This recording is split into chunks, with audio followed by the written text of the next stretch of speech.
Hello and welcome to the April webinar for CopyPress. This is Dave Snyder. I'm the CEO of CopyPress. With me, as always, I have Jennifer Ross. Hello. Today, we have a really great topic. It's about growing and sculpting your link portfolio. And we have Christoph Cemper with us. Thank you for joining us, Christoph. Hey, guys. Nice to be here. It's a pleasure. Christoph is the founder of Link Research Tools. He's been in this space a long time, somebody I look up to from the concept of links and SEO. And we were really excited to partner with Link Research Tools on our newest white paper about sculpting your link portfolio. And so we just appreciate you taking the time to join us on the webinar, Christoph. My pleasure. It's great to be here. It was about time we do something together after all these years. So, we're going to talk a little bit about, we're going to talk a lot about links during this conversation. I think we'll be a little bit all over the place. And I think between the two of us, we have a unique perspective because we've been around a while. And so we've seen like how this space has evolved and devolved in some ways. So I think this should make an interesting topic overall. All right. So, over the years, link building has really, dramatically changed, right?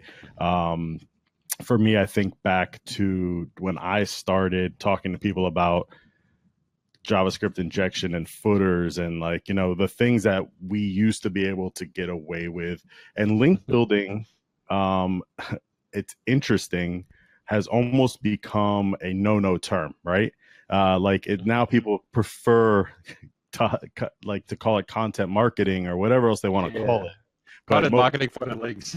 Yeah, it all comes back to link building. And so, I just wanted to get your perspective on my personal perspective is Google's done a great job of the bad PR on link building, right? Right. And kind of turning it into this gross thing. But I always take it when I talk to people and say there's a reason for that. It's because links still work, right? It's still the background. Exactly. If it wasn't, they wouldn't care. Exactly. And that's all part of this grand scheme of things where, when Google Penguin launched in 2012, I was surprised to see it that late. It was as harsh as I expected it as soon as 2005 when I looked at patterns, when I looked at stupid and simple and cheap link building that we all got away with and made a ton of money with. And so that the only surprise back then was that it came so late. On the other hand, it was so harsh that it basically hit a large chunk of the industry really on the cold foot. It was a surprise to most of them because Google has never been so harsh before. And, Google, they always played the nice guys. You got hot dogs at the Google dance and, nobody's hurting anyone. And then this all changed. And what happened was basically that all the very simple tactics were penalized that most of the people used because those were the cheapest ones and they got away with that. And I call this, also the penguin trauma that a lot of people that have been in the industry for a long time suffered. It is like a traumatic experience that people that have been around for 5 years or longer basically experience that I don't see in the new blood. So people entering the industry new, they either play completely safe and follow 140 character advice by Google, do this, do that tweets, or they go, and use the full portfolio. So I see a change in trends already, especially after 2016 was a year where Google confirmed so many times that links are so important. It's actually funny how often Google stated again and again that ranking without links is really, really hard. There was the original quote by Gary Illyes on PubCon Las Vegas in October 2016. And so I see a very, very strong shift towards backlink building, backlink analysis, link building, link buying. This is a word that I haven't heard for a year or 2 or 3. And in basically around October 2016, when Gary said that, people started talking about buying links, asking questions about buying links, talking prices in public, sort of public in Facebook. So this is something that is going on as we speak right now. And it's sort of okay to use the word link building, okay, in some circles, but always it has been always about the links. When people, were engaging in content marketing, they were always asking for results in the currency links. How many links did this get us? How many likes and shares? Yeah, okay, we're going to have our friends like that as well. I'm going to send it to my mom and like it. But that's not the same thing. The longevity of a link is not replaced by any of these other side effects, I would say, from the marketing. So, yeah, for sure. I mean, at the end of the day, as I always say, we're getting paid by somebody to sell something as marketers. Yeah. So I don't know what a like or a share gets us, maybe some traffic, but I know what rank get us. The other thing I always think, like from an analogy standpoint, is Google has the best chocolate chip cookie in the market by a lot. And so when you have the best chocolate chip cookie, you don't go changing the recipe all of a sudden for no reason, right? And so concepts that like, well, Google's going to shift away from links. Why would they spend all of that money on changing their search product, which is so far and ahead of everything else, when they're that's not going to make them any money. They're going to use their money to go and build, take over the travel space as they've done. You know what I mean? Exactly. They put their focus on stuff that matters to them. And as harsh as this might sound, SEOs and people tweaking organic search results, playing games with the Google algorithm, what was search engine optimization actually originally for, and not just tweaking title tags. This is what, is sort of a publicity issue for Google. But when you look at Google, 99.9% of the Google employees are AdWords account managers. And there is a small team responsible for the core, a really small team compared to the overall size of Google. And that is sufficient. They have, set that out. And that chocolate cookie works like a charm. All operations automated. I mean, they excel at that, and there's no reason to change that at all, especially not for a couple thousand people that complain on rather small places like search engine or marketing land. And then now, especially, I mean, I think about too, and I actually see the Penguin going live, like with the live fresh results as being a positive for us, right? No longer, I mean, overall, no longer are we waiting for updates. You know what I mean? Exactly. Like, oh, what's going to happen? We're able to see negative and positive results in real time because, like you said, a lot of our friends who were hit with Penguin 1, I mean, I know a guy who was really hit hard by it. They've never, there was no coming back for some of them. There was like some of them that were hit so hard that, with the subsequent Penguin updates, you're able to disavow and do things. But like you said, it was an aggressive banning. And I think a lot of people that are new to the industry who didn't go through that don't understand what it was like before. But I agree with you. It's interesting the last year watching all of these tactics start coming back where I'm looking at backlink portfolios. I'm like, what is going on here? It looks like it's 2000 again. No, it is coming back. But what's interesting now is I almost think, man, this makes almost more sense to get spammier now because you have real time ability to disavow and experiment, right? Things like we had until 2012. Now this responsiveness of the system is back, and they might realize or might not realize because so many people at Google left. Matt Cutts, the head of spam, is now with the NSA or with the NASA or some other place. And a lot of history that we lost in our industry, Google has lost in the spam team as well. So I did this redirect test last year for the whole 2016, and some of these loopholes I found, I got the feedback that there's only 1 or 2 engineers working inside Google on that piece of code that I've been stress testing, so to say. And the same is true with the behavior of the Google algorithm that, years ago, we had something we called a sandbox that was a delay basically of a couple months until a new domain could actually get changes in rankings. Something that comes from psychology where tests, were made that people basically get over frustrated the longer they have to wait for the result of anything they change, with the fridge and the twist to change the temperature on the fridge. The same thing is what Google has done to us with delays of various sorts, including a delay of many months after a Penguin penalty or any kind of algorithmic penalty. And now when they allow us to basically get back as fast as possible as soon as those links were crawled by Google. That gives back some of the magic of the old SEO days where you could test and try and get a meaningful response from the system Google in a time that you could wait for, wanted to wait for. Yep. So, we're going to go through a couple of different methodologies, but first one we're going to talk about is outreach. And I know for me, we use internally for our outreach methods, Pitchbox. I know you're a big proponent of Pitchbox. Absolutely. He's built an amazing product there. Like I said, we use it for all our influencer work and even outreach to writers, things at CopyPress like that. And I believe Link Research Tools is an integration within. Exactly. I know the founders really well, and Michael and Alex built Pitchbox many years ago, just out of the same reasons that I built Link Research Tools many years ago. They used it themselves. They actually do the work. They use it for outreach. And so in early 2014, when Pitchbox was really just starting out, we already integrated with them because I saw the potential of the product. I saw the functionality that was outperforming all these other products on the market. And so I said, yes, I'm in. This is the outreach product that I want to integrate with.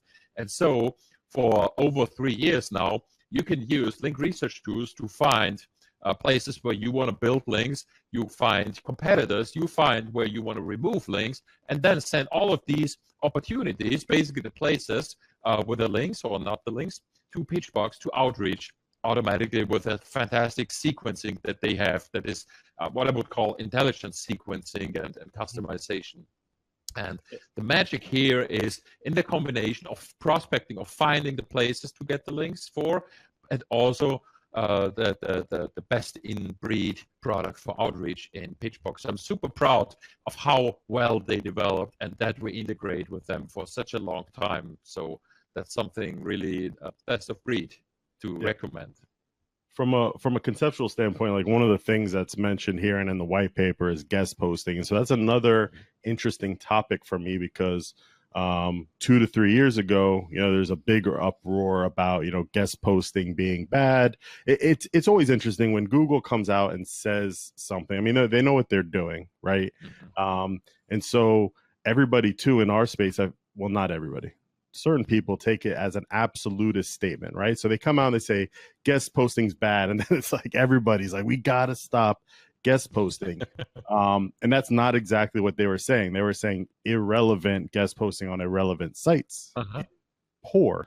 But again, you have to go back to the crux of why would Google even take time to say that? Because it works, right? Exactly. And I look at it like a good guest post is me writing on Link Research Tools blog, linking back to CopyPress, relevant content, relevant site, linking back. That's the kind of stuff that still works, and it works well. Are you seeing the same thing when you guys look at data? Absolutely. Why does it work? Because it works for the user. If you write something of interest for my audience, then this works for the audience. It works for the user. With all these thousands of PhDs and engineers, Google tries nothing else but figure out what is good for the user. And I sound like Matt Cutts himself, but basically that's what we're doing here. We're creating content. We're creating a synergy between two different products, two different experts, two different fields maybe to combine. But this is something, that a user wants to consume. And if it works well for a user, if a user likes it, then Google likes it. That's for sure. And if it's just some spun, basically cheap, put together content that is slapped on some website, that stuff, got people penalties years ago already. Of course, when the same piece of content was published on, a network of newspapers, or the same piece of content was published across, even those article syndication sites, or there was a lot of blog networks, or let's say private blog networks, not so private actually after all, where content could be spread around. When I say content, I mean it literally content, not real writing, not real text that someone wants to read. Words with links sneaked in there, and that's where the word content is actually has a negative connotation to me as well in some places. But those high quality guest posts where people engage with, where they actually learn something, take something out of it, of course that content works, and you can tell because that content also gets links. You can judge the quality of a guest post by the number of links it attains, and of course the number of shares at some point. But if someone takes the time to link to that piece, that sure is a great sign. And Yeah. that's And I nothing. think another core, that I always tell customers is if we build content that's going to drive traffic, like people are actually going to click through the content to the website, that's a signal that it's quality. That's a signal that Google wants to see, like, this is usable. People are actually going to, and it's also about link placement within that content, right? Like, are people are you placing a link in a way that people are saying, hey, this is referring to another piece of content? Or are you just like, you can also find this great blue widget over here. Nobody's ever going to click on that link place. Yeah, exactly. So this traffic downstream is something that Google has had for years, and whatever people might believe in the terms and conditions, Google would be stupid to not use it. Yeah. They got Google Analytics coverage of 99% or something of the web. I don't have an up-to-date number, but basically the whole web runs sends its data to Google Analytics, and you don't need to use that data precisely. You can, build models, and so Google can build models for the traffic downstream data from that domain. And basically, what they do is they understand if that is a domain that people basically engage with. They understand if that is a category that people engage with. So if you sneak in some article on some newspaper that no one ever reads, there's not even, some manual action necessary. Google understands that this is a sneaked in article, and this is something they had for years. To not use that data would be, just as bad as not using the link data. Combining them all together is what works for Google. I mean, there's analytics and there's also Google Chrome, right? And anybody who thinks that they wouldn't take data from Chrome, I'll point to last week when we found out Google's going to perhaps roll out extension functions to block ads, right? And then there's Android on top of that, right? So like, many signals to collect down and upstream data, and there's companies like JumpShot who we've worked with who are taking that on the private side and utilizing it. So the idea that Google, which it's an advertising company, right? That's what Google does. They have a search platform, but they're an advertising company. The fact that they wouldn't use data is silly. Yeah, exactly. And what you forgot in all these services is, of course, the free Google DNS. I bet that you or your network admin has set your company DNS to 888 or 8844 as the IP address for the DNS uplink, which is so much better and so much better performing than any of these typical ISPs. Google simply built the best DNS, and from all these DNS requests that browsers make, or tools make, or Android make, they don't need any of the other stuff to just understand also a pattern of heavily frequented domain names.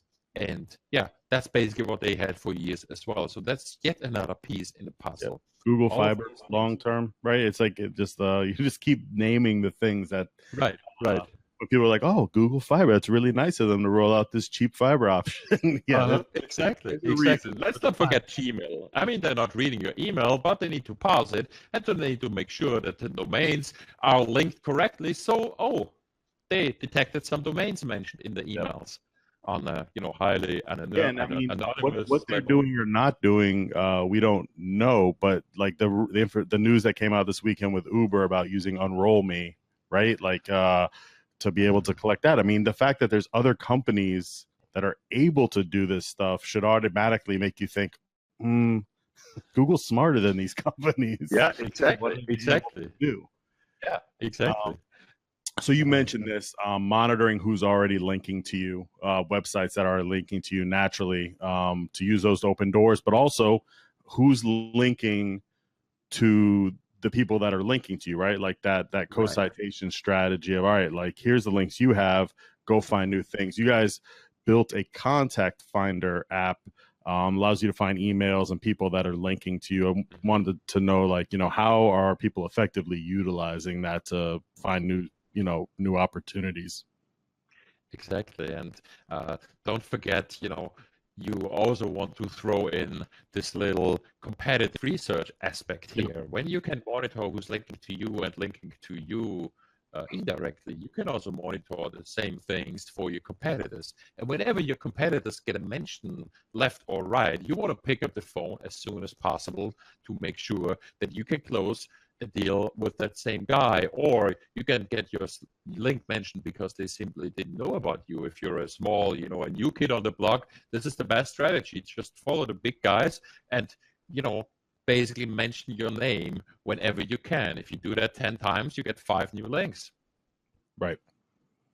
What kind of data does the Contact Finder app pull down? Emails and I'm guessing other data like that? It starts with emails, of course, which are the most important ones. And with our data platform, Impactana, that we use, we can also extract the actual data about authors on a page. Usually these kind of tools always use, basically the domain owner name. And this is fine for small websites, but for large websites, it's more interesting of who has published on that website. Yep. So there's a big difference between the website owner and the website author. And well, email is still the most important aspect here, but we do have over 30 different social networks that we connect to this email. So all of this data was built in and for Impactana and for the Impactana toolbar that we use now inside Link Research Tools as well, where we give you the email address or email addresses, and then, of course, the most important social profiles like LinkedIn or Xing in Germany or Facebook or Twitter or multiple Twitter accounts. And it doesn't stop there. We also connect known websites that this author has written on, because quite often, if I post something on search engine land, I got my own blog, you might have a better chance of getting coverage on the private blog first before you maybe get a link on this big site. So this full picture of what is basically behind the author of an article is something that you get out of the Contact Finder app. And some people are very open about that data. Other people basically try to hide every track. And I was surprised what we found about myself. I actually had to go back and clean up some old profiles. Some places I didn't want to show up there. So, and so like this is kind of data that then we can then, going back to Pitchbox, filter exactly. That's outreach. And on the other side of outreach now we have a symbiotic thing going on where, yes, you want to build new links, but also monitoring those unwanted links that might be coming to you as well, or stuff that hey, we did some link building back in 2009. Let's get rid of some of this stuff that's still there. Yeah, everyone did it. The cheap stuff worked. So there's nothing to say sorry for. All you have to do or had to do was clean that up. And a funny note, by the way, we just recently connected the 25th commercial link data source that I could find. And this is integrated in the product right now. And what happened is, because you mentioned 2009 and cleanup, maybe 2012 or 13, what happened is that for some domains, we found double, triple, or even 10 times the number of links. Depending on where you had links, we found a huge treasure of links that were undiscovered for several people so far. So this is where we actually have a good reason to look again at the backlink profiles at these websites that did not recover. The simple idea that we would suddenly see a bigger picture of the backlink profile strikes the mind, and we want to go back, do these audits on those important sites that we actually couldn't recover, and that happened. Yeah, it makes total sense. So we talked about getting creative with guest content. One thing we've found is kind of like looking at what publishers, obviously what publishers want and need, right? So Rand Fishkin recently, I always love when he comes out with stuff, because then I can be like, yeah, that's not completely right. But he came out and said, infographics are bad. And again, it's another absolutist statement, and I hate them because no, bad infographics are bad. Right.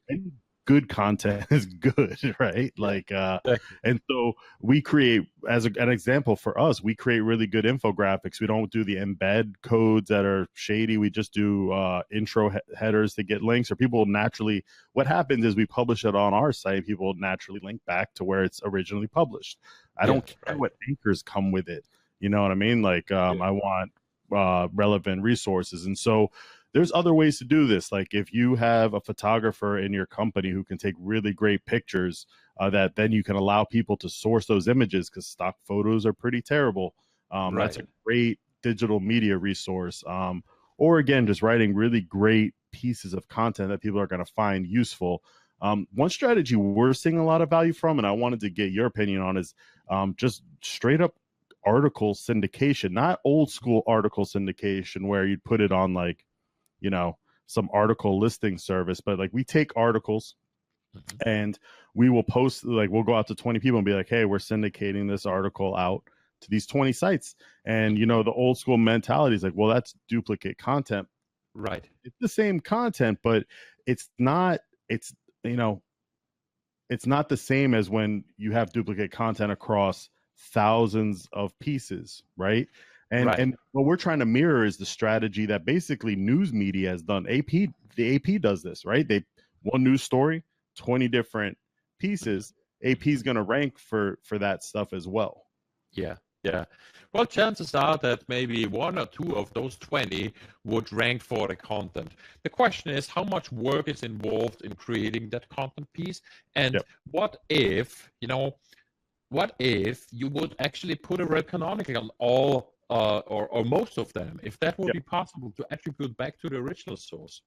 The red canonical here, and duplicate content is basically an on-site, off-site issue for the content, if it gets ranked or not. When we talk about link building and trying to, make the maximum use out of any kind of external link to us and off-page optimization, if you would rel canonical all these articles to the original source and someone would link to those, then this would be a perfect way to channel the link juice that these pages actually got on these newspapers and the trust to your target. So you want to have yourself as the original target, have them syndicate on these 20 popular platforms. And because they are popular, you can actually get links to them easier. So what you could then do is take, let's say, one of those media pages and advertise them on Facebook. And not only will you get eyeballs, but you will certainly get more links to a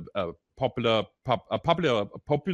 publication than to your own, maybe not so well-known company website, right?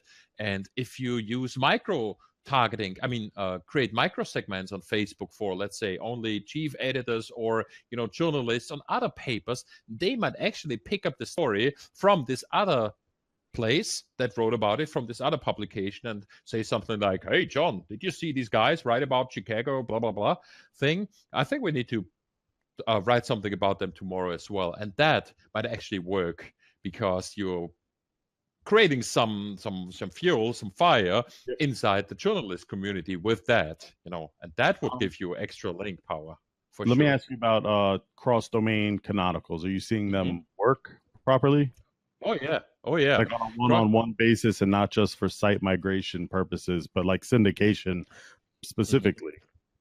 The thing is, we actually build a whole new product, if you want a new generation of link research tools to be able to handle and analyze cross-site rel canonicals. Because right now, cross-domain redirects are like a magic thing.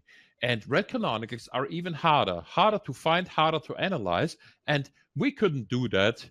And others cannot do this either. So analyzing and finding red canonicals is basically the next step that we are working on here. And what I can tell you is that there are some shocking results in the data, and actually also some, negative SEO aspects to that already. Nice. When you have a virus link linking to you, okay, that's bad. If you have many of that, that's bad. It's a tox2 and link detox.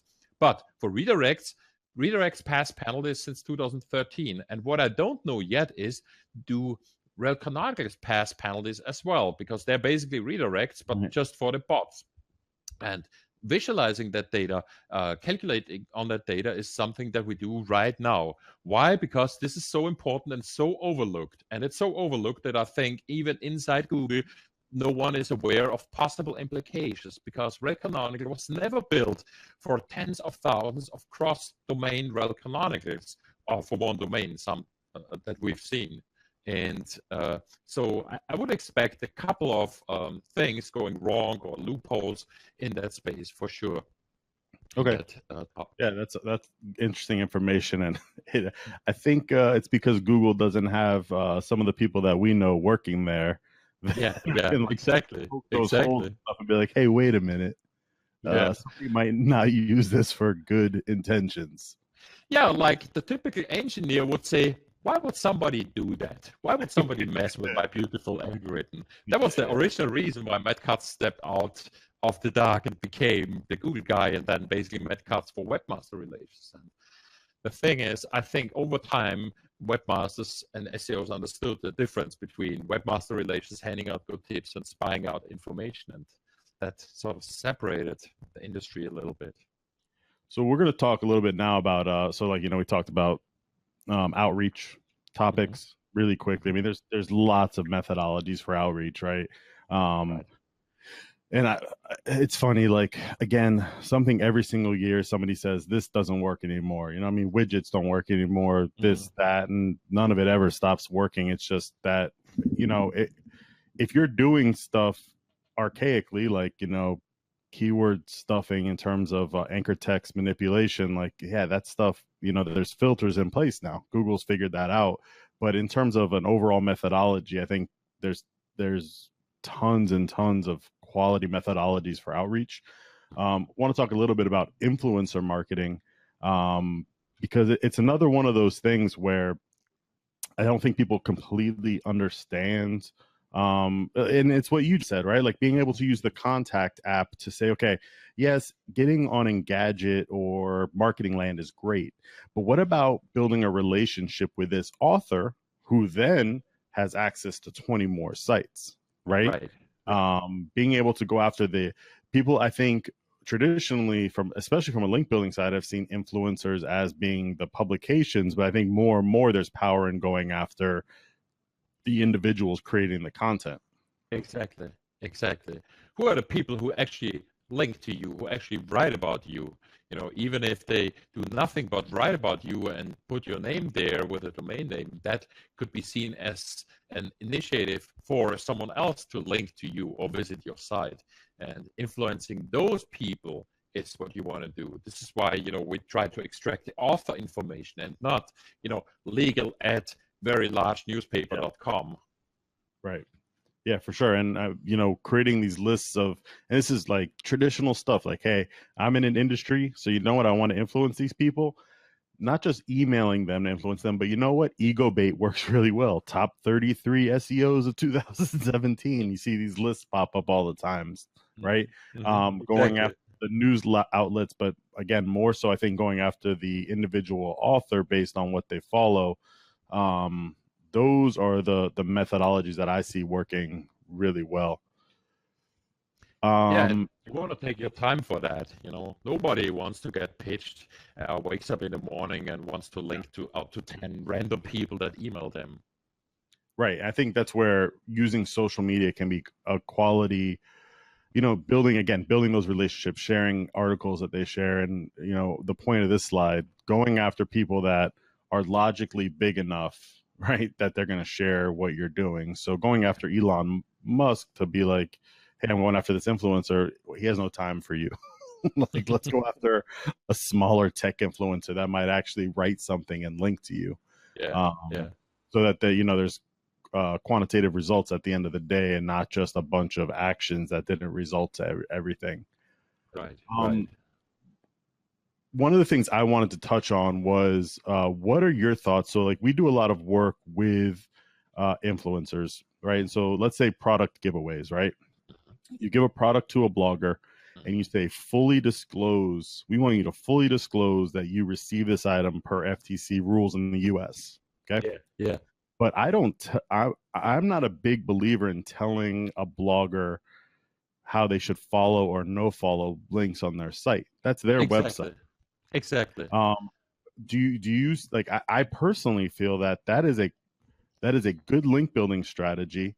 I think people mix up the FTC guidelines and the Google guidelines too often. FTC is a government body that says they need to disclose, and disclosure is fine. Just because something's disclosed doesn't mean that it's breaking Google. I mean, that it's not, that it's something that isn't going to work for Google, like they're discounted or something like that. Uh-huh. Uh-huh. Yeah, you see the propaganda works here where all these fearful things, including the FTC crackdown, was utilized in a really charming way that creates this fear. And in fact, when talking to a blogger, you either talk to someone who blogs from the heart or who blogs for the money. Because blogging has been around for 12, 13 years at least, or 15 years, I have no idea. And you either meet someone who has already changed all his links to no follows, or has set up a policy, if we do this and this, and if we do a product review, then you only get no follow links. Okay, so be it. Fine by me. And the other guys that don't care about Google's little, war on SEOs, that use normal follow links, let them build their follow links. As long as they follow the FTC guidelines, that is fine, because disclosing that they received a product to review is nothing against the Google guidelines. Even receiving a reimbursement, a compensation for their time to do the review, to do that video, is fine, because this is paying for work. It's not paying for the link. If there is nothing in place that would actually have the value of the link exchange with the value of money or the value of the product, then Google can say nothing about this, and never did. They only objected on this very obvious, here's $100, give me a link, here's the product, give me a link, and write whatever you want. And I have personally seen these emails. I received these emails that speak openly about, you need to create a follow link and we will pay you for that. Come on. What we do with influencers is we automatically say, okay, from our data, 20% of people we work with are going to no follow naturally, right? Or whatever the data point is. We don't put any language about follow, no follow. We make sure that the disclosure material is very clear. And then if some people won't even link, let's say, some people will no follow, and it's just part of the overall thing. And so when we say, okay, if a client wants to build, whatever they're trying to do, right? But let's say it's 80 placements. Okay, well, if you're doing this for SEO purposes, you may only yield, 50 do follow links based on this. And this is a numbers game, because we're not going to tell the blogger do follow, no follow, anchor text, what we're going to tell them to disclose. And then naturally what happens, and I think this is a natural link, they're going to link to the product because that's what's best for the user. Right. And if the user no follow, and I have these discussions in all my trainings, in all the engagement with users, link building trainings that I do, this question comes up every time. What if we cannot get a follow link? Then, oh my God, then let them link with no follow. Just like Wikipedia. I know no one that would say, I don't want a link from Wikipedia. Why? Because Wikipedia has only no follow link. So if that newspaper, if that blogger, if that channel would only create a no follow link, then we take the no follow link. Because no follow or follow, based on the data that we see, is not black or white. It is an attribute that you can use to give Google a recommendation that they maybe would not, and then pass PageRank, which is not, available as data point anyways anymore for years. So they use this for something internal. And what we see is that even though follow links can cause harm by causing penalties, and even though follow links can help push rankings. Why do you think we still get thousands of blog comment spams on our blogs? Because it works. Because on scale, on some domains, it works. On others, it doesn't work. So, and it's totally natural to have this mix. Like everything on the web is a mix. So you don't want to mention it to the blogger. You don't want to even get into this discussion with the client in best case. You don't want to, and if you can quote me, who basically has data and proof that no follows can help and hurt, And we blogged about that. We wrote about that in 2014 already, long before there were some more or less official statements from Google. And so, yes, in this case, you don't want to hurt your conversion. You don't want to get that blogger scared and start Googling about linking, because quite often they then think that they would get penalized immediately, which happened to some bloggers maybe as well. But right, and I'm surprised that we still get those emails where people are like, we'll give you 500 for a do follow link, and that stuff's going to end up on somebody's blog, and you're going to end up with a customer that's in trouble. But like I mean, it goes back with no follow links. I always tell people what we talked about earlier: the upstream and downstream data is still there, right? So like there's signals being passed through those links, regardless of whether it's no followed or do followed.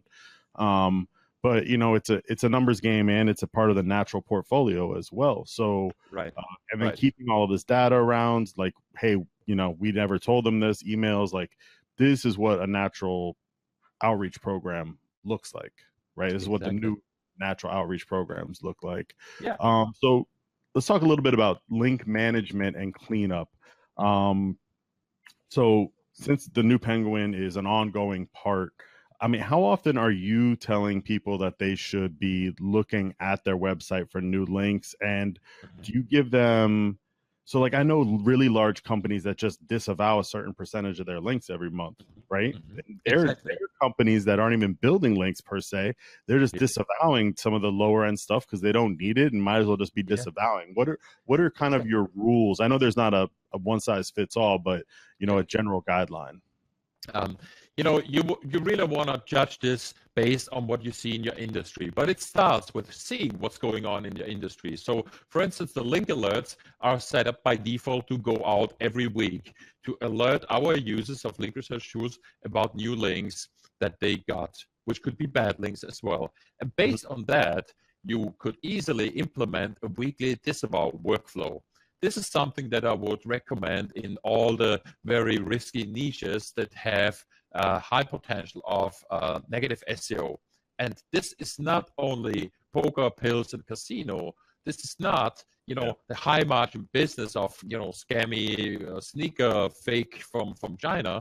This happens in actually boring industries as well that have a high margin. So if we look at, you know, weapon safes, stuff that, you know, luxury products, where there are a few suppliers, but there is money to be made via Amazon affiliates, then there are some aggressive people in there that could cause a lot of harm for a very low cost by, you know, filling up your backlink profile with trash. And that's going on as we speak right now.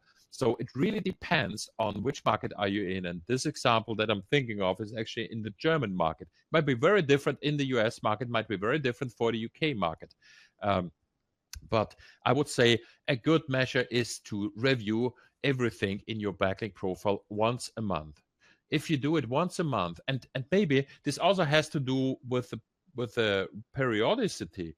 If you do a backlink audit, if you've never done a backlink audit and you look at 3, 4, or 10 millions of links that we then condense down to what you really need to look at, maybe still 100,000 links on, I don't know, 50,000 domains. That's still a huge chunk to do once. And you want to do this and have this clean foundation to do these additional audits. The longer you wait, the more stuff piles up. And this is like not opening your inbox for 4 months. When you open up again, you have 17,432 emails. You know that feeling when you open that and then you want to close it right the next moment because it's shocking you. And the same is true here for backlink audits. Your backlink profile doesn't go away. It's like your accounting. It's like your books. If you don't do your books for the whole year and you have tax day coming up, by the way, you just had tax day in the US, right? Yep. If you only do this once a year, then it might be super stressful. If you do this every month, well, it's more or less built into your routine. And this is what you really need. You cannot do a once a year audit because it's usually too much work. And then people put that off and say, oh, no, we're not looking at that now. We got other priorities. And frankly, with the symbiotic effect of the on-page and the off-page, all the links going to your website having such a strong impact, it's actually a big drama. It's very risky to not look after that. you want to make sure to check that off. Just like you check on your website's structure on your page all times, you want to make sure that your backlink profile is maintained, is groomed with what you want. And this is the same as, cleaning out your inbox from spam and having spam filters in place for your regular work. With a disavow tool, right? I mean, I don't have a ton of experience just because I'm not doing traditional SEO anymore. My experience is pre-Penguin 4.0. You'd get penalized. You'd have to do reconsideration requests. You'd have to give them proof. Hey, I'm trying to clean this up, and you'd have to give them emails and all of this.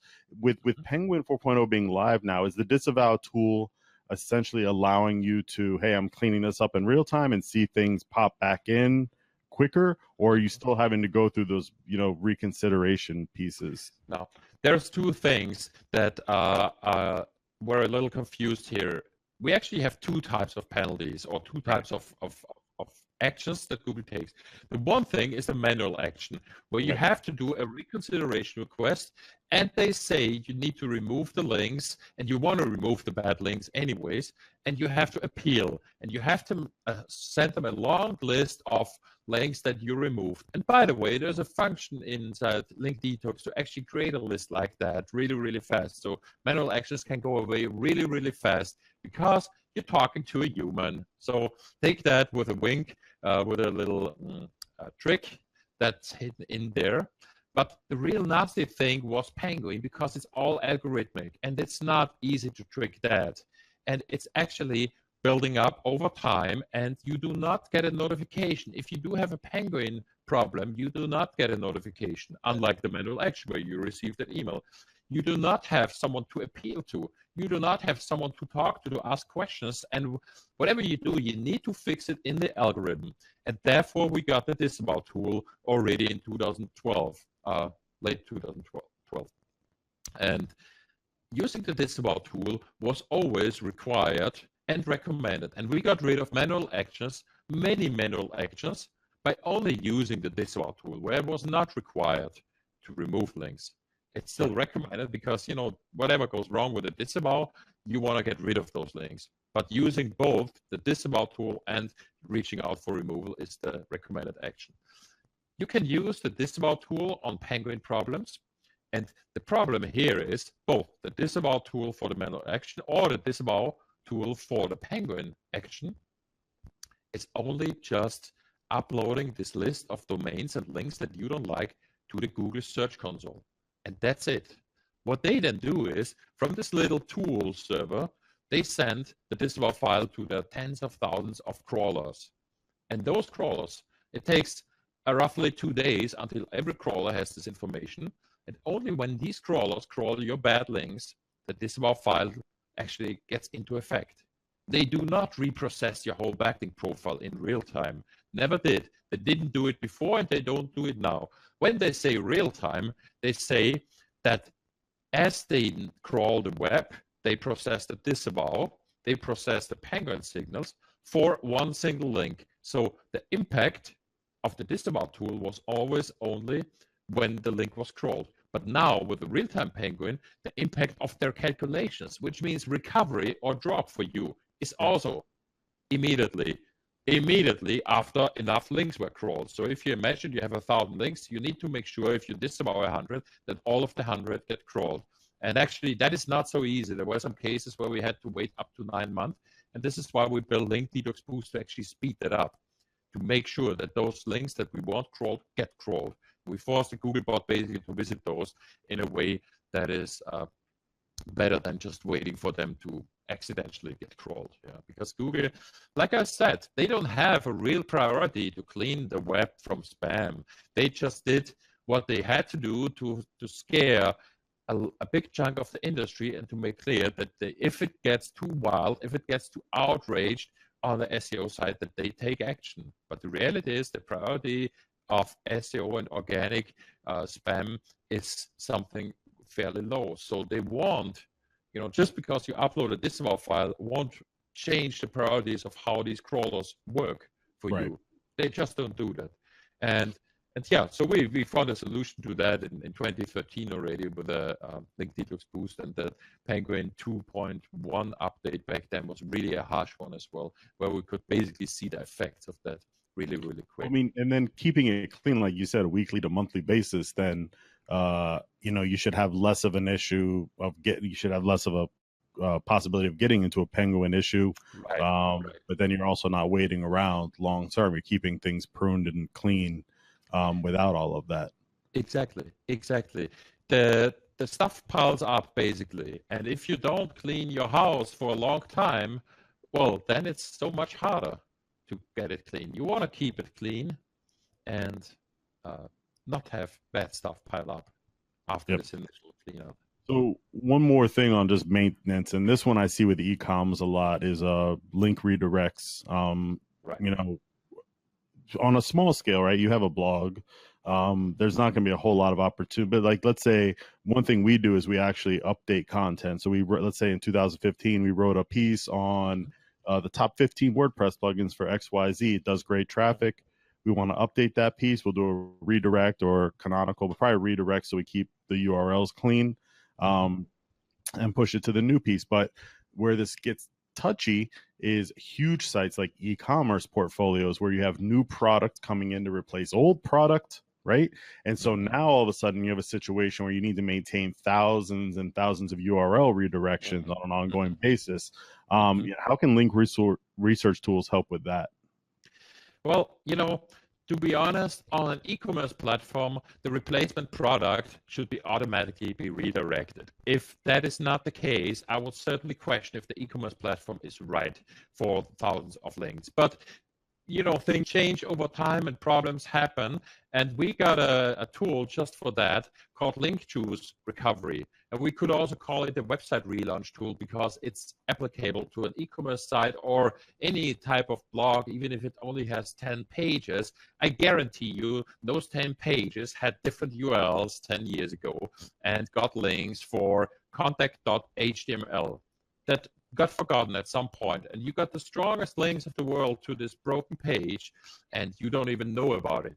This is also the case when you come to a company very new and you don't even know which subdomains they had. We got a client in our new beta next generation thing with 350 million links, and a couple million links are just pointing to subdomains they didn't know they have. So checking on that on a regular basis is what we support as well, because it is a link audit as well that starts with your own website. You start by looking at your own website, where are links coming in, but I don't have a page for that. If you have thousands of links going to an error page, sometimes it's not a 404, not found page. Sometimes it's even a script error or something really nasty that devalues the link immediately. So those links would not work until fixed and recrawled again. And basically, Link Juice Recovery is that tool that you start on the domain and get a list of all the pages that you need to take care of and either redirect or rebuild. And you can use this on an e-commerce site, a blog, or very popular also if you buy up a domain from the expired domain market space, which is what a lot of people do. That's good. And I agree. Yeah, like your e-com product should assist you. I know that we've seen a lot of, smaller brick and mortars get into the e-com space and not really know what they're doing with their e-com portal. Like vendors that have, or like people that have 10,000 products, and it becomes a real nightmare in terms of URL redirection. And so the link juice tool can really help with that, like them just making sure, all right, we're keeping all of our value, right, pointing to our best products, so we're not seeing those things jostle around. Exactly. I wanted to talk real quick about tracking your progress, and you mentioned something before, right? Page rank going away in terms of the metric that we see. It's funny because again, us working in 2009, you work with a company and they want to build links, and they come to you, and page rank is the first metric, and all of us SEOs were like, stop it with the toolbar page rank concept. And so that went away. And so what are metrics that you think are valuable from a link level perspective today. So when you're educating customers on, hey, when you're out building links, what are the things that they should be looking at? Okay, I give you the best to start with. It doesn't get better than link detox risk. We can calculate the potential risk of a link before you actually build it. This is what you're interested in first and foremost. So if you have this clean foundation, if you have a link audit done, if you have this up to date, yeah, let's say maximum a couple of weeks old, then we have a tool called Link Opportunity Review, where you can say these and these and these domains or pages would link to me. What would be the risk if I had those links? And so you can cherry pick on those that are low risk or no risk at all estimated to start with. It depends on the number of opportunities that you have, of course, but this is the best possible way, the safest way. It doesn't get better than that, because simulating that risk upfront is something that is so unique that you need to wrap your mind around this idea of actually being able to do that.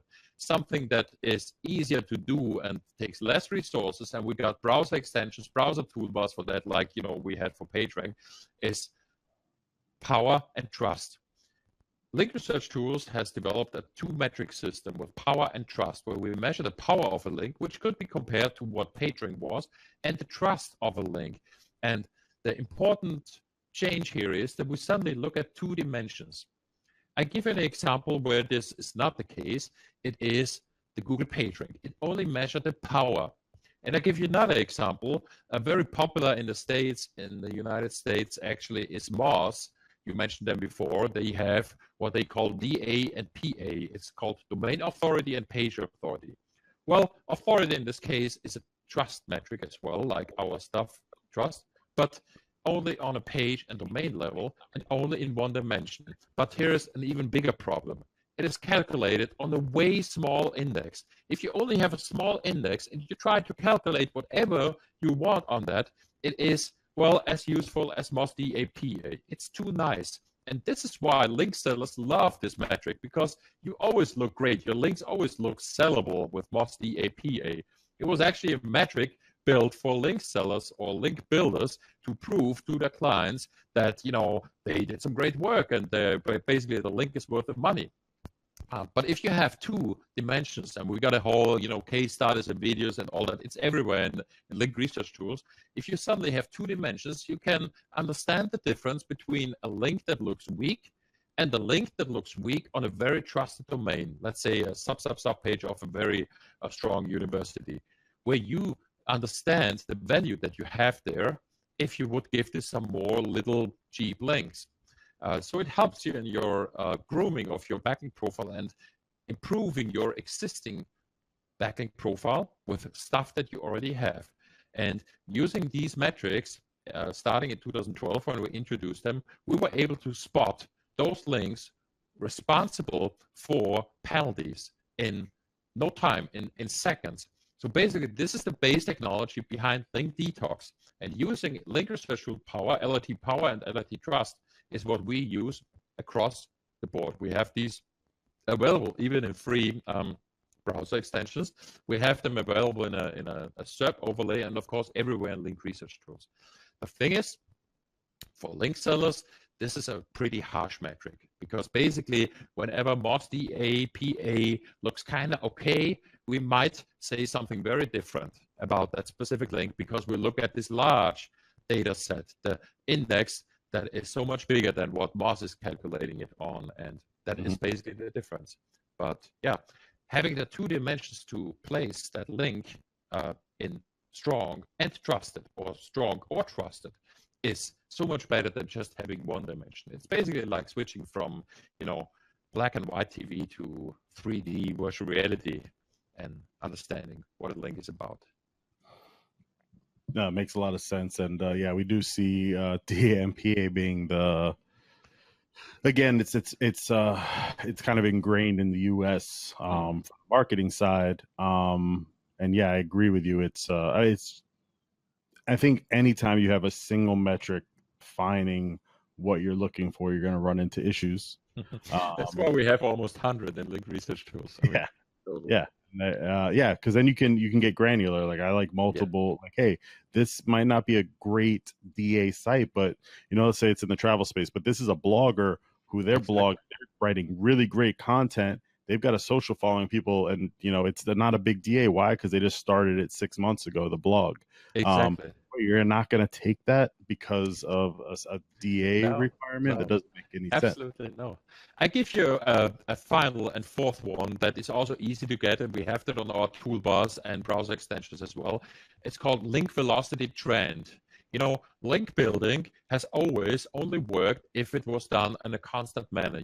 Building a couple links every week, every month, every year, growing the backlink profile at a healthy pace. It was Mhm. always bad to have these spikes in there. So this is what we measure. We measure link growth or link decline and then can calculate a trend on that. And guess what? If the link velocity trend says something like minus 99%, that the link growth dropped like crazy, just like what you see on typical PBN networks, on typical link networks built on expired domains, you see such a negative link velocity trend. And guess what? This metric is what we used in 2012 for the original link detox algorithm. The first, without any machine learning, without any of this training data that we have in the system since 2013 that sets us apart from all these simple link detox clones.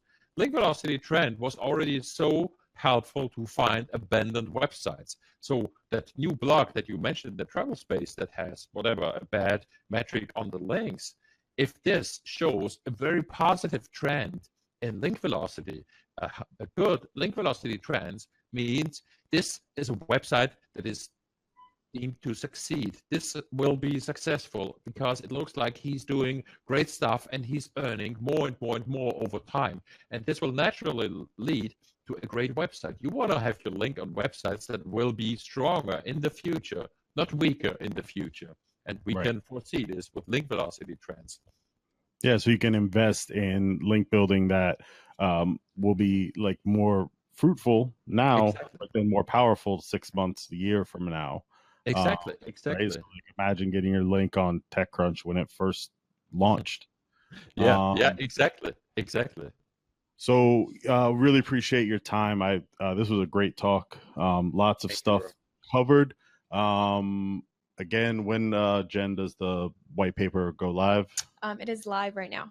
Okay. So you can go on copypress.com/resources and you'll be able to download the white paper. I think I ask you that every Nice. month, and Yes. it's already live. And then,